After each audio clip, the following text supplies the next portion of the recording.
नमस्कार दोस्तों, बहुत बहुत स्वागत है अंकुर एजुकेशन सेंटर में। दोस्तों आज इस वीडियो में चलिए हम लोग मैकेनिकल मेंटेनेंस से रिलेटेड इंटरव्यू में पूछे जाने वाले क्वेश्चन एंड आंसर को देखेंगे। इसमें मैं बहुत सारा क्वेश्चन को लिया हूं और उन सारे क्वेश्चंस को वन बाय वन आज हम लोग इस वीडियो में क्लियर करेंगे। तो चलिए दोस्तों वीडियो में बने रहिए, वीडियो को स्किप मत करिएगा। आज का पहला क्वेश्चन है दोस्तों, why can not centrifugal pump sucks air. Question कह रहा है कि सेंट्रीफ्यूगल पंप एयर को सक्शन क्यों नहीं करता है। जब हम लोग सेंट्रीफ्यूगल पंप को रन करते हैं और उसका केसिंग में अगर वाटर नहीं है यानी कि एयर है, तो वो सेंट्रीफ्यूगल पंप को अगर हम चालू करेंगे तो एयर को वो सक्शन क्यों नहीं करता, या अगर प्राइमिंग नहीं है तो वो वाटर को सक्शन लाइन से सक्शन क्यों नहीं कर पाता। यही मेन क्वेश्चन है। तो देखिए दोस्तों, इसका जो एक्चुअल आंसर है ना, वो ये है कि एयर का जो डेंसिटी होता है वो वाटर का डेंसिटी से 1000 गुना कम होता है। कहने का मतलब the density of air is 1000 time less than water. पानी का जो डेंसिटी होता है उससे 1000 गुना डेंसिटी एयर का कम होता है, जिसके वजह से क्या होता है कि एयर उतना ज़्यादा फोर्स, उतना ज़्यादा ताकत नहीं लगा पाता है कि वाटर को वो सक्शन लाइन में खींच सके। इसीलिए सेंट्रीफ्यूगल पंप में अगर एयर है तो वो एयर को सक नहीं कर पाता। या आप दूसरा तरीके से समझ सकते हो कि सेंट्रीफ्यूगल पंप में अगर हम प्राइमिंग नहीं करेंगे तो वो लिक्विड को सक्शन नहीं कर सकता है। यही इसका मतलब है। नेक्स्ट क्वेश्चन आपसे पूछ सकते हैं दोस्तों कि what is the meaning of M in bearing number suffix. दोस्तों बियरिंग नंबर का पीछे में कुछ लेटर लिखा रहता है, उसमें से एक लेटर है एम बोल रहा, तो उसकी क्या मीनिंग है ये आपको बताना है। तो दोस्तों जो एम है उसका मतलब होता है ब्रास केज। बियरिंग में जो केज है, जो बियरिंग का एक पार्ट्स है उसका नाम केज, तो वो जो केज है वो ब्रास का बना होगा। अगर एम लिखा है तो आपको समझना होगा कि उस बियरिंग का जो केज है वो ब्रास का बना हुआ है। नेक्स्ट क्वेश्चन आपसे पूछ सकता है कि what is the working principle of air oil separator in rotary screw compressor. दोस्तों कंप्रेसर से रिलेटेड ये बहुत ही ज़बरदस्त क्वेश्चन है। कह रहा है कि कंप्रेसर में एक एयर ऑयल सेपरेटर रहता है, तो उसका वर्किंग प्रिंसिपल आपको बताना है। आपसे पूछ रहा है कि वो किस तरह से वर्क करता है।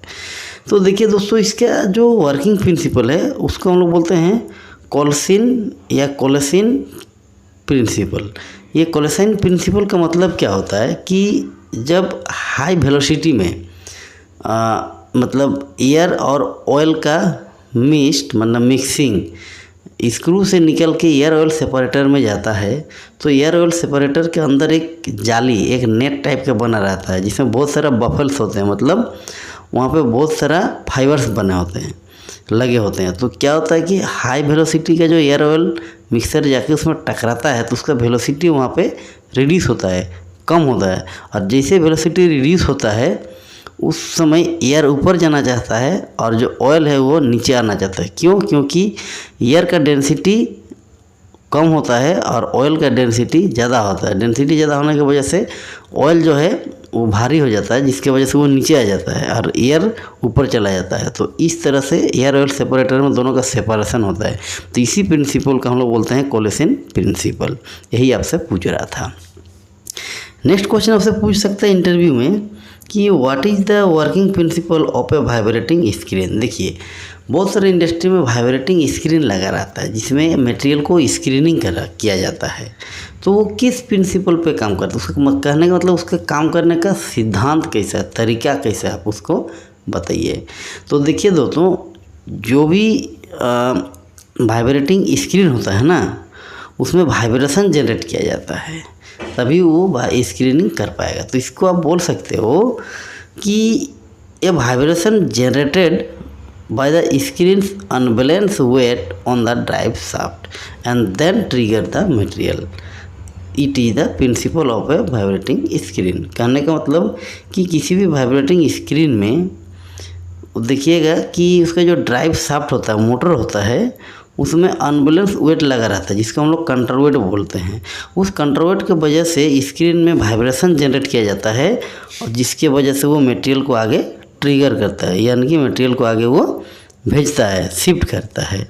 तो इसी सिद्धांत को हम लोग वाइब्रेटिंग स्क्रीन का वर्किंग प्रिंसिपल बोलते हैं। अब नेक्स्ट क्वेश्चन आपसे पूछ सकते हैं दोस्तों कि what is the function of ply in conveyor belt. देखिए ये कन्वेयर बेल्ट से रिलेटेड एक क्वेश्चन आ गया है, क्योंकि कन्वेयर बेल्ट में जो प्लाई लगे होते हैं बेल्ट के अंदर में, तो उसके एक्चुअल काम क्या है ये आपसे पूछ रहा है। तो देखिए दोस्तों, जो आपका कन्वेयर बेल्ट में प्लाई होता है एक्चुअली वही बेल्ट में स्ट्रेंथ प्रोवाइड करता है। तो इसका आप आंसर में पहला काम बोल सकते हो कि ply gives strength to belt conveyor. मतलब जो प्लाई होता है वो बेल्ट कन्वेयर को स्ट्रेंथ प्रोवाइड करता है, स्ट्रेंथ मजबूती देता है। दूसरा बोल सकते हो कि it play important role while joining belt. मतलब जब बेल्ट को हम लोग ज्वाइन करते हैं तो ये बहुत ही इंपॉर्टेंट रोल प्रोवाइड करता है। कहने का मतलब कि it provide more grip on joint. ये जॉइंट में अच्छा ग्रिपिंग प्रोवाइड करता है ताकि बेल्ट का जो जॉइंट है वो निकले नहीं, खुले नहीं। तो ये दो मेजर फंक्शन है किसी भी कन्वेयर बेल्ट का प्लाई का।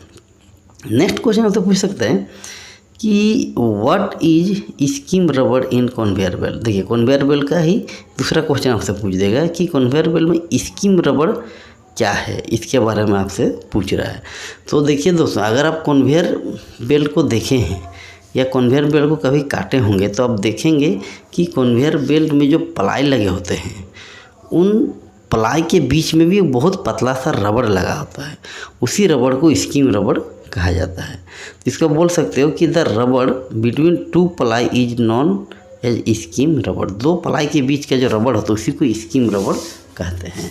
तो इसका काम क्या है, ये कैसे काम करता है, तब बोल सकते हो कि it works as a cushion and protect ply against impact load on material.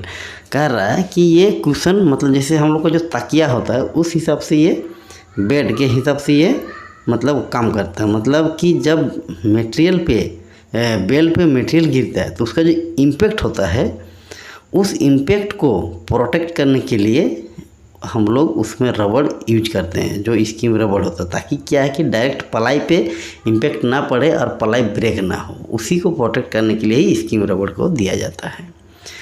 Next question आपसे पूछ सकते हैं कि how can eliminate the axial thrust of single helical gear.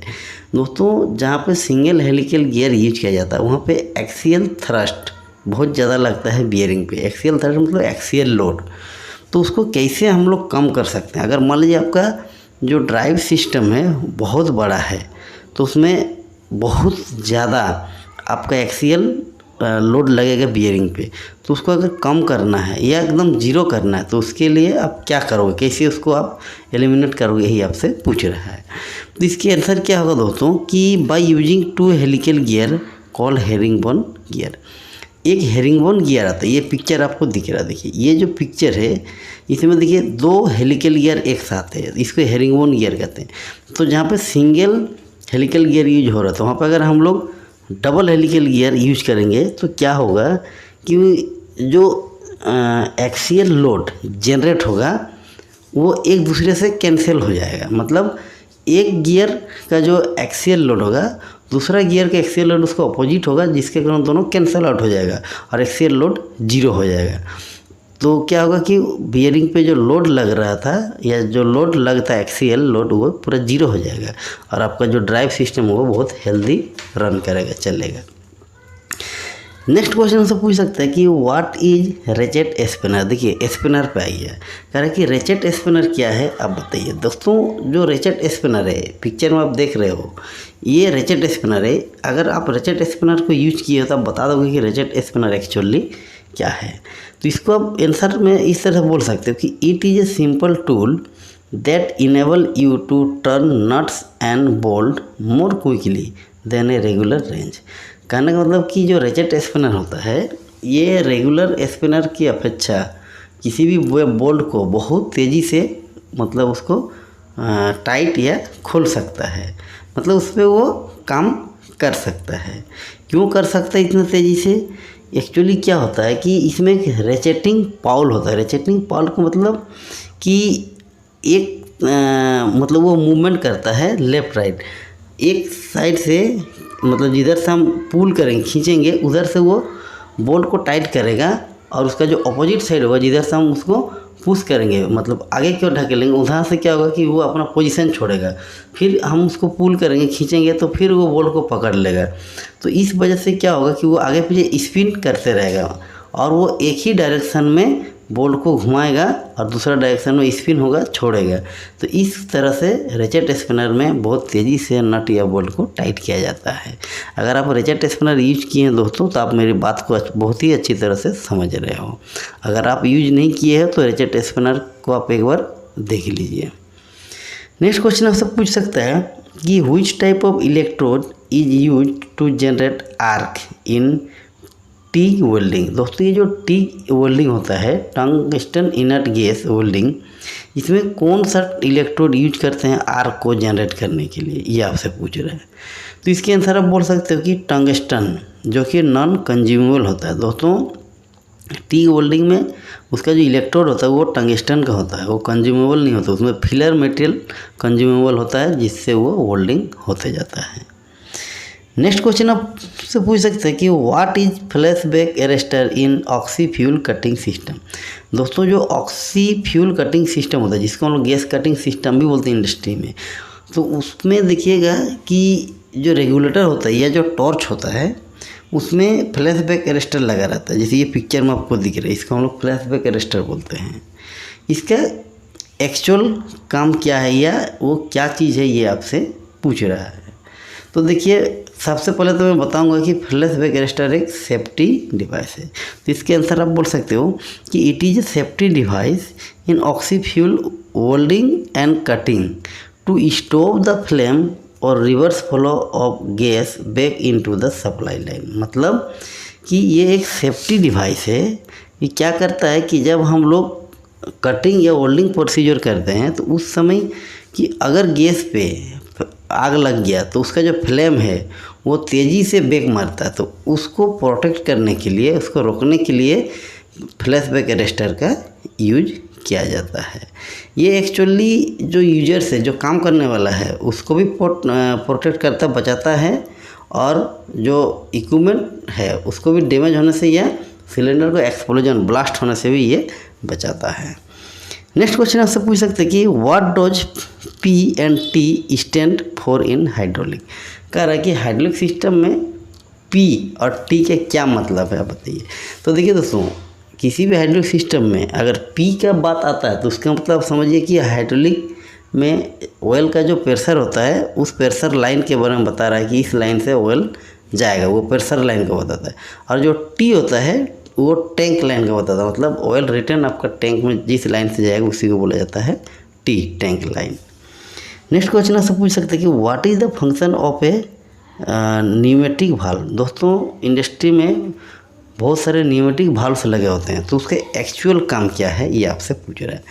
ये एक पिक्चर आप देखिए, ये न्यूमेटिक ऑपरेटेड वाल्व है, तो ये कैसे काम करता है ये आपसे पूछ रहा है, या इसका क्या काम एक्चुअल आपसे पूछ रहा है। तो इसके आंसर आप बोल सकते हो कि to control the pressure, flow rate and direction of air flow in pneumatic circuit. Pneumatic circuit में जो एयर का प्रेशर होता है उसको कंट्रोल करता है, या एयर का जो फ्लो रेट होता है उसको कंट्रोल करता है, या एयर का जो मतलब फ्लो का डायरेक्शन है कि किस डायरेक्शन में एयर को जाना चाहिए उसको भी ये कंट्रोल करता है। तो मेनली 3 काम करता है, प्रेशर को कंट्रोल करता है, फ्लो रेट को कंट्रोल करता है, और एयर फ्लो का डायरेक्शन को ये कंट्रोल करता है, बताता है कि किस डायरेक्शन में आपका एयर जाएगा। तो आज के जो सेट था दोस्तों ये कंप्लीट हो चुका है, और मैं आप लोगों से अभी क्वेश्चन करूँगा, उसके आंसर आप कमेंट बॉक्स में लिखिएगा। क्वेश्चन ये है कि what is the difference between pneumatic and hydraulic. Question ये है कि न्यूमेटिक और हाइड्रोलिक के क्या डिफरेंस है, ये दोनों वर्ड्स आप क्या समझते हो, न्यूमेटिक और हाइड्रोलिक। इसके आंसर आप कमेंट बॉक्स में लिखिएगा दोस्तों। और मैं एक रिक्वेस्ट आप लोग से कर रहा हूँ कि वीडियो अगर अच्छा लगा तो वीडियो को आप लाइक और शेयर कर दीजिएगा, और साथ ही चैनल को सब्सक्राइब करके ऑल पे क्लिक करिएगा, ताकि जो भी मैं वीडियो लाता हूँ इस टाइप से उसका नोटिफिकेशन सबसे पहले आप तक पहुँच सके। धन्यवाद।